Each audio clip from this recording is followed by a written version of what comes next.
All right, finally, a game day. After a West Coast trip, let's play in the Eastern time zone. How about it? Let's actually be able to stay up and watch the whole games. How about it? Here on Locked On Capitals. Your Locked On Capitals, your daily podcast on the Washington Capitals. Part of the Locked On Podcast Network, your team every day.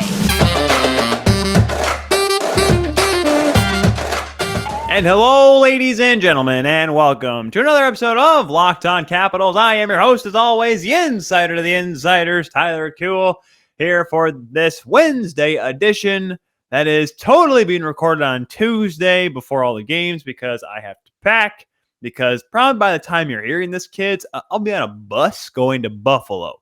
Well, going to Canton, New York, but we're stopping in Buffalo because you can't drive through all of the night. Anyways, long story short, I am going to not be with you while you're watching this or listening because you're making this your first listen or your first watch. And I thank you for that. Thank you very much for making Locked On Capitals your first listen and your first watch today and every day, whether you be listening on your favorite podcatcher or on the Locked On Capitals YouTube channel. That is right, kids. You can see this ugly mug all day, day.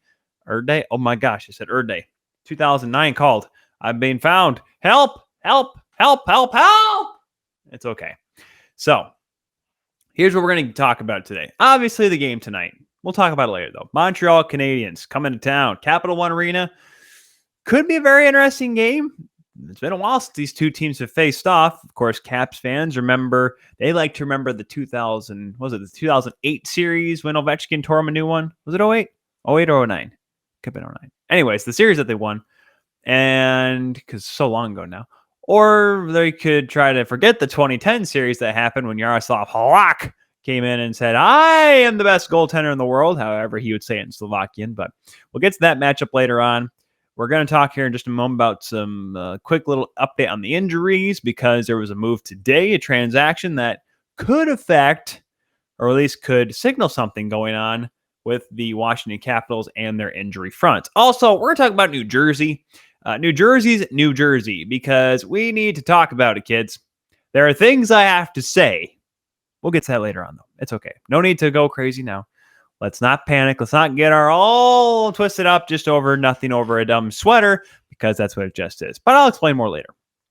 So let's get to the move that was made today. It's not like, oh my goodness, earth-shattering transaction by Brian McClellan. This team's going to be 10 times. No. Just the only move of the day, really, Axel Jonsson-Fjallby going back to Hershey. Now, this is interesting because of the fact that, well, I don't know. I don't know what to really think about this, mainly because Jonsson-Fjallby, I thought he was starting to play some really good hockey, first of all.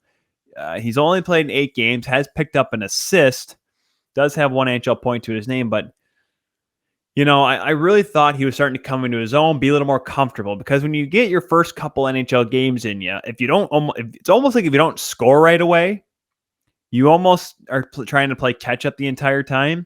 And it took Jonsson-Fjallby a couple of games, but as soon as I think those back-to-backs really helped out in his case, where he got to see a little bit more ice time, but he was starting to look a lot more comfortable out there. And I think a lot of the rookies that are still on the roster certainly are doing so.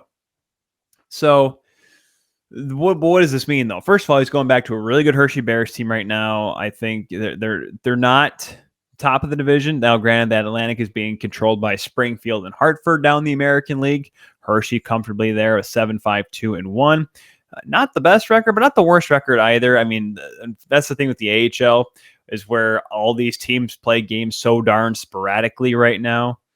So you can't really measure up to the rest of the league. However, right now, if things were to end today and the playoffs would start today, they'd be in a playoff spot. Now there's a lot of hockey to be played left, but Jonsson-Fjallby, I think, is going into a good spot. But you know, the curious thing right now is as we're recording this, now things could obviously change by the time we listen tomorrow. My wife is yelling at my dog out there, so something bad happened. But I'm just going to stay in here and avoid all that. The Washington Capitals still have on their roster, well, Cap Friendly still has not made the transaction yet, so Jonsson-Fjallby is still up there. But you still have Alexi Protas, you still have Brett Leeson. So those are your two guys that are Hershey guys, if I should say that. I mean, Are we good to say Connor McMichael is not a Hershey guy? I know he was supposed to be in Hershey, but anyways, but we saw a guy like Garrett Pallon come up, and he played pretty well, scored in his first game. That wasn't too shabby. But what does this mean for everyone else here? Well, that means as you look at the bottom of your screen right now, you see the injury report, who is coming back. Well, unfortunately, it's not going to be Backstrom, and unfortunately, it's not going to be Mantha. So Oshie, Shea, and Eller are the three that are seemingly close to coming back. Now, Eller has been out for a minute because of COVID protocol, which when was it retroactive to?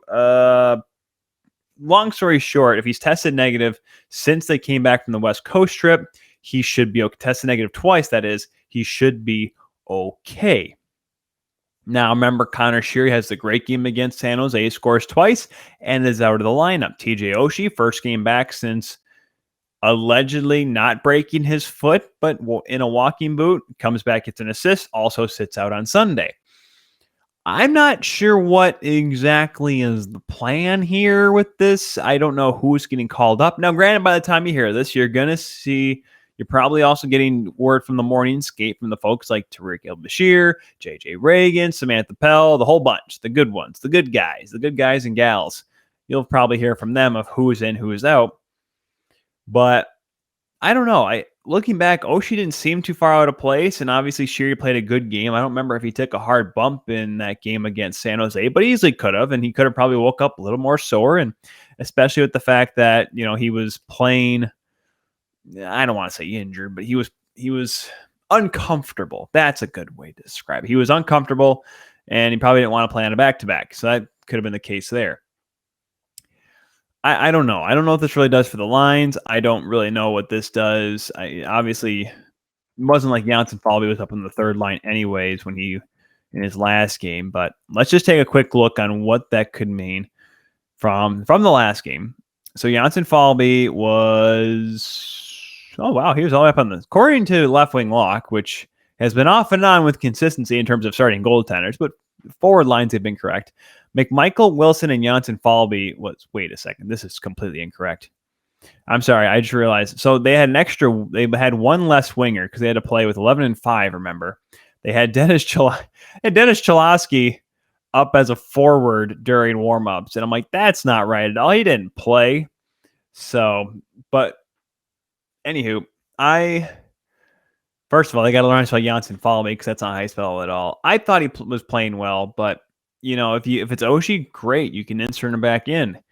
If it's Eller, awesome, you can bump him back up to that second line.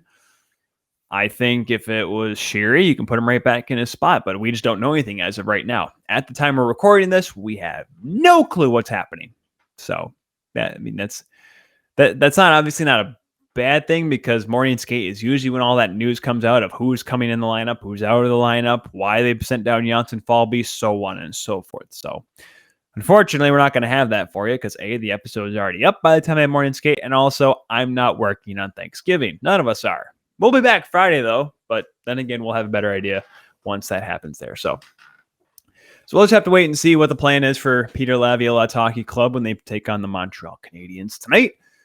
I am interested to see how they do. We'll talk about the matchup here in just a moment because of the fact that, I think it's going to be a very interesting game. I think Montreal is just this weird, fun anomaly, and they're fun to watch from the outside. But if you're in Montreal and you're following the team and cheering for the team, probably not as fun as we see it from here.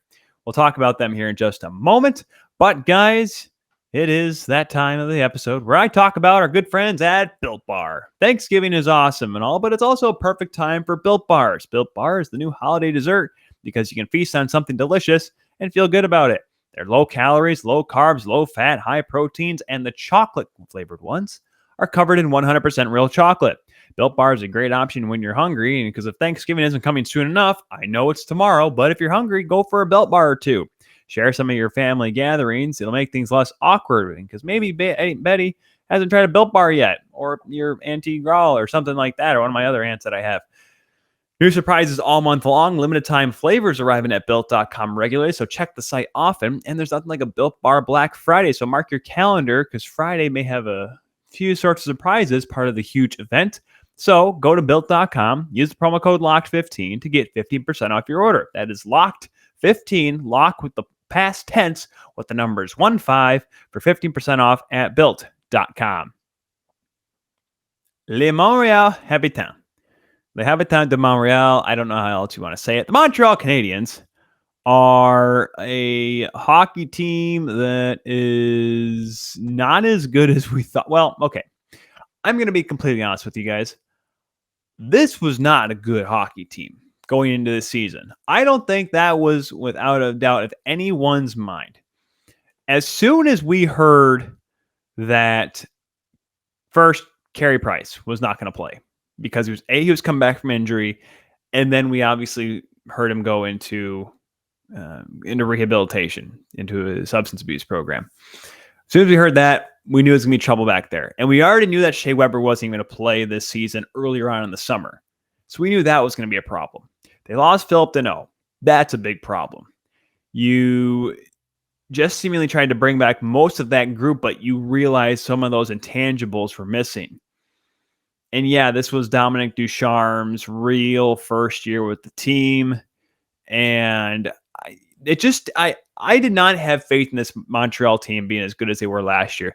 And I honestly say that, even though we all know how bad Montreal was in the season in the North Division.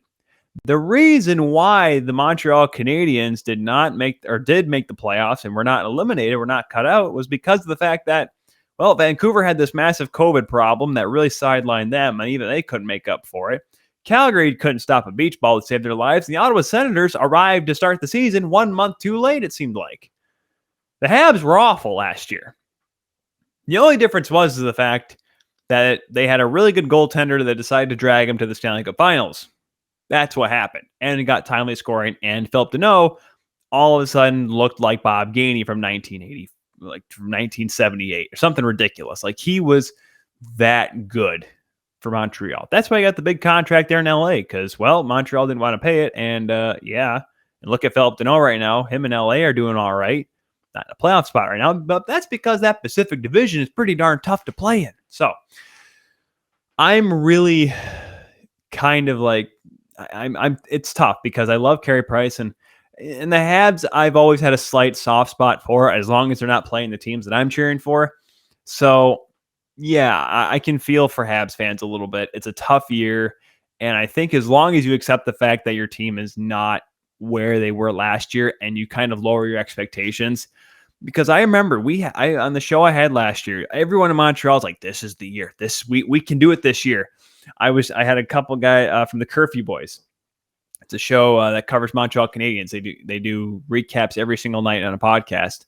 Fun guys to talk with. And they're like, man, it's starting to feel like 93. It's feeling like 86. Oh, yada, yada. Like, this is it. This is our chance. And yeah, it didn't go to plan. So this season did not start off well. Started off 0-5. Finally won a game when they beat Detroit. Seemingly that was the only team they could beat in Detroit. And everyone always said, that's because Tyler Bertuzzi is not allowed in Canada because he's a goofball. Yeah, no, I get you there. And yes, they have suffered 2, 4 or more game losing streaks this season. They just snapped their recent one this past Saturday when they beat the Nashville Predators 6-3. There are certain gaping holes. Defense, 100%. I don't think we can really understate the importance of having a Shea Weber back there. Was Shea Weber a step slower every year? Absolutely.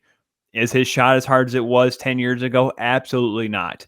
However, the intangible of having your captain back there makes things so much different. Even we all knew he was injured last year in the playoffs, but he played like a gimp, and guess what? The team fed off it.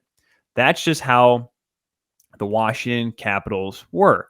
That was their tough part, was the fact that, or not the Washington Capitals, the Montreal Canadiens. That's just how they were, because they were finding ways to win games because they had a will to win. And that came from their captain, their goaltender on down.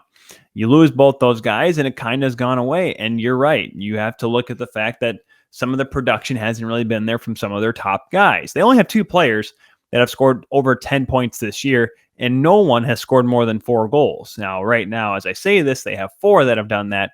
Nick Suzuki, who is in the team leading points with 4 goals and 10 assists. Tyler Toffoli, remember how much he scored last year. Granted, half of those were against the Vancouver Canucks, but he only has 4 goals and 8 assists for 12 points. Josh Anderson and Brendan Gallagher, the other 2. And yes, that is the same Brendan Gallagher that just is so angry that he's playing right now for Montreal that he's just sucker punching New York Rangers. It's not an easy go right now for Montreal. I think we all can concur with this. And is it going to cost Marc Bergevin his job? Maybe. Is it going to cost Dominic Ducharme his job? Well, there's a real good chance.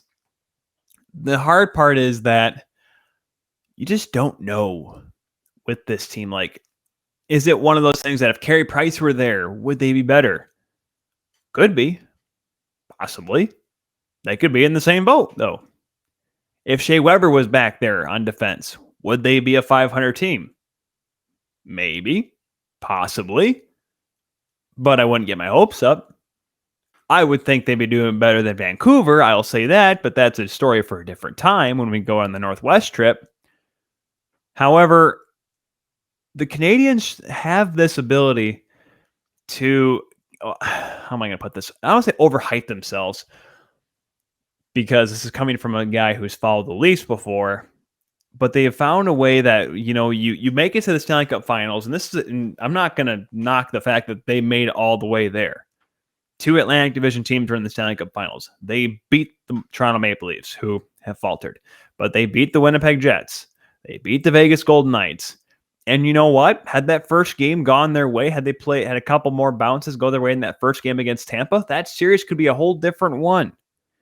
The problem is this: when you have to play an 82-game season, you can't just say, let's get to the playoffs. We know we can win from there, because you have to get through 82 games to be in a playoff spot. And unfortunately, the way this team is trending, I don't see that happening for them. And it's hard to see too, because there's a lot of good players on this team. I love Ben Sherratt. I think he's going to be a huge piece that many cup contending teams, maybe just playoff contending teams, are going to really push for as we get closer to the trade deadline. That may be the first bit of news when we come out of Gesundheit. Sorry, my wife sneezed. But he may be the first piece getting moved when we come back from the Olympic break. Nick Suzuki has always been one of my favorites. I remember when he was in Owen Sound and really came on strong and ended up leading Guelph to the Memorial Cup after he got traded in his last year at junior. A guy that no one thought was going to be able to really crack the lineup, be effective, cracks the lineup, plays okay, but then all of a sudden they get to the playoffs, and last year especially just becomes one of the best two-way centers, I think, young centers, I should say, today. And unfortunately, just nothing's gone the right way for Montreal. I mean, we've seen so many players come up too. I mean, of course, Yoel Armia's having a down year, which doesn't help. David Savard certainly has shown that, well, you know what? You're brought in here to replace Shea Weber, but you're not Shea Weber. It's literally this, like the scene from Spider-Man Far Away From Home. You're not Iron Man. You're never going to be Iron Man. You're not Shea Weber. You're never going to be Shea Weber. Now, granted, David Savard may know that, but I'm pretty sure that's happy talking to the fans of Montreal saying he's not Shea Weber. He's never going to be Shea Weber. And that's the hard part. I am bummed, though, that Ryan Poehling hasn't gotten more games. I know he's not the top prospect anymore, but come on. You score 3 goals on Bob Cole's last game ever calling an NHL game, and you get the shootout winner as well. I say he gets another chance. I mean, it stunk that he got a concussion in training camp the next season, because I thought he really could have gotten an honest shot with the Habs roster that year. Goaltending wise, it's been tough. It was going to be tough because Caden Primo, even though he's had his blimps and we've had glimpses of him, obviously we can see he's not quite ready yet. I think if by next season, if he's not ready to be in the NHL, I'm not going to say pull the plug on a guy like him, but certainly there is some question marks then on whether or not he can be NHL ready. Jake Allen's tried to do everything he could. He's given the fact of how bad the Habs have been, his numbers are not awful, given what they could be. Yeah, 2.78 goals against average. Not pretty, but 905 save percentage. The guy's trying. The guy knows. And listen, Jake Allen last year really came on board as a guy that you saw could be an NHL starter again. the way that at some points, with both Price being injured and some points Price not playing the best, Allen really had to carry the Habs at some points just to kind of keep them above 500 and keep them in playoff contention. And this year, it's been tough. And I think the team in front of him certainly has not helped the matter, but he's really tried to put the effort in. Sam Montembeault, who they picked up right before the season, there's a reason why he was the odd man out down there in Florida. He did not have the best numbers. He hasn't had them right now. He is 1-3-1 with an .897 and a .358 goals against average. Yeah, not good at all right now on any real end for the Montreal Canadiens. So looking at the matchup tonight, this is a weird game because we talked about it a little bit yesterday when we kind of looked ahead to the schedule. This is that one weird game from Washington where they kind of have to stay focused and not overlook them because you have Florida twice and Carolina coming up here. You can't just waltz by this one. And maybe this is a game where Washington, I don't want to say tries different things, but they get a feel for the game early, and especially if you're bringing back a guy from injury allegedly with Jonsson-Fjallby going back down to the American League, you try to find ways to get Oshie in and see how he's feeling. If it's Shea, make sure he's good to go. If it's Ehlers, make sure he's back up to snuff after having to go into COVID protocol. I really feel like this is a game for Washington to kind of work out some kinks here. I'm not saying that this is going to be. I'm not going to say this is going to be a walk for the Caps, because you do that, next thing you know, snap your fingers. Josh Anderson scores 2, and Nick Suzuki has 3 points. Like that's just how the game. That's how the puck bounces sometimes in games like this. So yeah, I do like the Caps to win this one. A couple days off, but so have the Habs. They have not played since Saturday. They didn't have to fly really. I mean, they flew back, but it wasn't like they were flying across the continent. They were just flying back to, from Nashville. A nice little quick trip. So, yeah, I expect Montreal to play tough. I expect Montreal to... They didn't even travel. Sorry, why did I think it was in Nashville? They played at home. They haven't played a road game since New York last week. Good Lord. They just sat at home for a few days off. That's nice of them. Anyway, sorry that I messed that one up for you kids. But long story short, I think if Washington comes out hard, they'll be okay. They'll get their 12th win of the year and feel good going into the Black Friday matchup against Florida. Carolina Sunday, Florida next Tuesday. Tough stretch, and this will be a real measuring stick as well for Washington. They already played Florida, played them to overtime. Haven't played Carolina yet, though, and Canes fans have been waiting for them, especially since they did not play last year. And really the last time we saw these two teams go up against each other was... I can't remember. They didn't play in the 2020 playoffs. Man, it was somewhere in the middle of that 2019-2020 season. So Caps fans are ready for it. Canes fans will be ready for it. That'll be an exciting one on Sunday. But we got to get through tonight against Montreal. That one, a 7 o'clock puck drop from Capital One Arena. So we'll kind of end things on a little bit of a fun note. Fun for me, at least. For New Jersey fans out there, nay. But guys, it's Thanksgiving, and we all know what that means. Football. Nothing goes better with football than turkey and betting. And BetOnline is covering you for all the holiday season with more props, odds, and lines than ever before. BetOnline remains your number one spot for all the sports action this season. Head to their new updated desktop or mobile website to sign up today and receive your 50% welcome bonus by using the promo code LOCKEDON to receive the bonus. Not just football either. BetOnline has pro and college hoops, boxing, UFC, your favorite Vegas casino games, and of course the National Hockey League.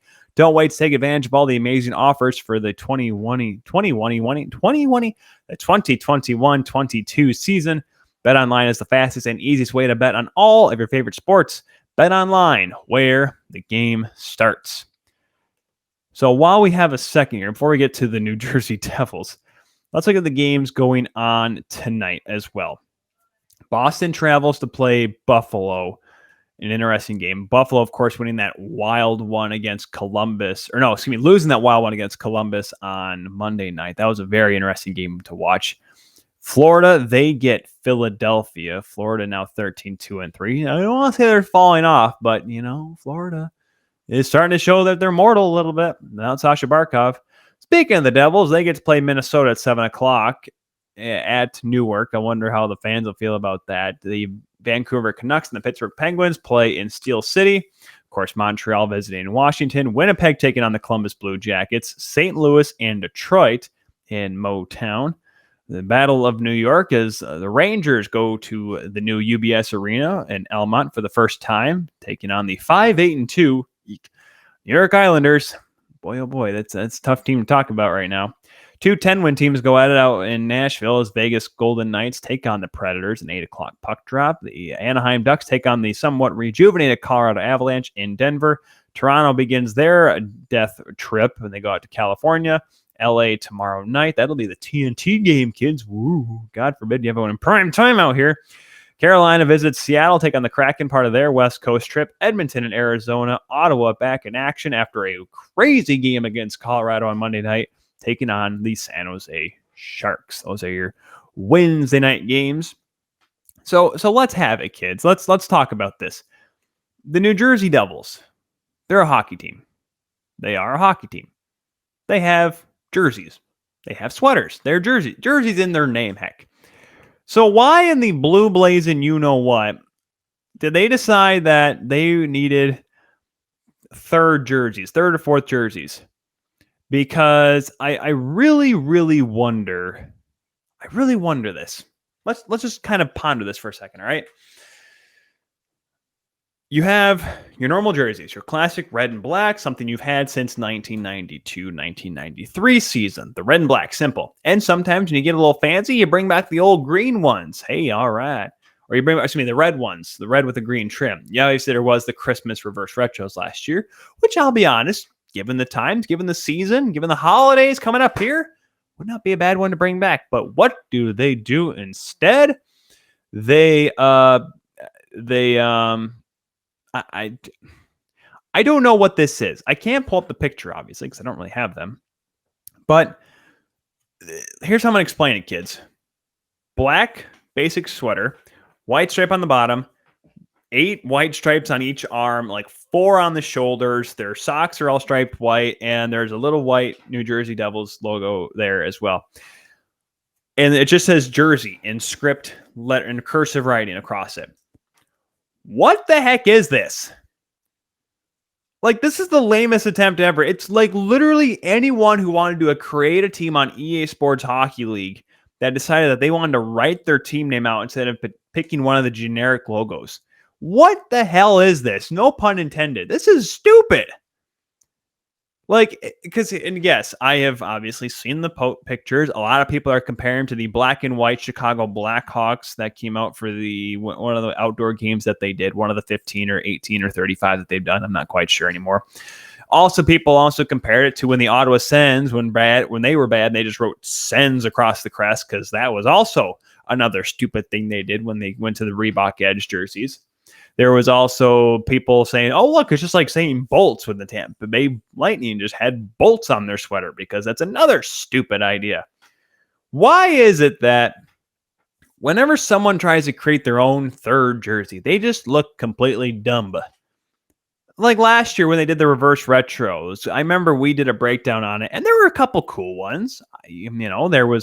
I thought the Washington Capitals reverse retro was cool. I myself am a fan of the Screaming Bald Eagle as it is. I like that a lot. Maybe it's because they were successful in those sweaters. Maybe it's because I thought they were different. There's one. I was a fan of the McDonald's St. Louis Blues one in a weird way. I was a fan of the Subway Minnesota Wild ones because I thought they were kind of cool and kind of cute, kind of funny.